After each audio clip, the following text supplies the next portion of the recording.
We're here in London talking about the U.S. dollar with Jim Rogers. Hello, Jim. Howard, nice to see you. It's good to have you here. Jim, you've been no fan of the U.S. dollar for quite a long time, but right now we've seen the greenback rally very, very well, and it's actually among the best performing asset classes in the world if you consider a currency an asset class. Oh, I do consider currency an asset class. I own currencies. The yen has been even better, and I own the yen as well. Yes, there's a huge forced liquidation of all positions of everything, and as you know, there are gigantic shorts in the U.S. dollar, and they're all being forced to cover. This is not a real rally. The American press says it's because safe haven. Poppycock. It's nothing to do with any of that. It's to do with people are being forced to cover their shorts. The dollar's going to continue to rally for a while. It's going to be it is and will continue to be a powerful rally. I hope to use this rally to get out of all of my dollars. Okay, well, just to play the devil's advocate here, talking about a safe haven, I mean, isn't the U.S. economy bigger, more flexible than a lot of the other economies in the world, more diversified in some ways? You sound like you're the White House spokesman. I mean, the New York Stock Exchange spokesman. No, of course not. We're the largest debtor nation in the history of the world.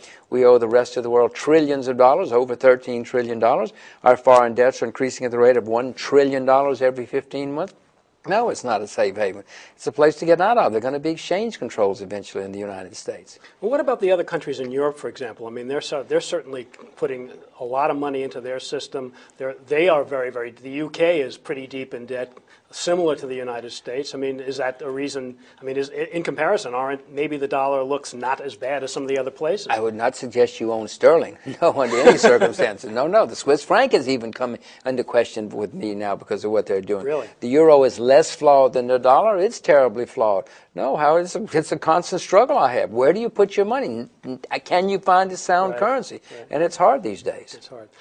The other question is what we've seen is American investors who piled into overseas investments in, say, 2005 to 2007 have now been withdrawing money at a dramatic rate.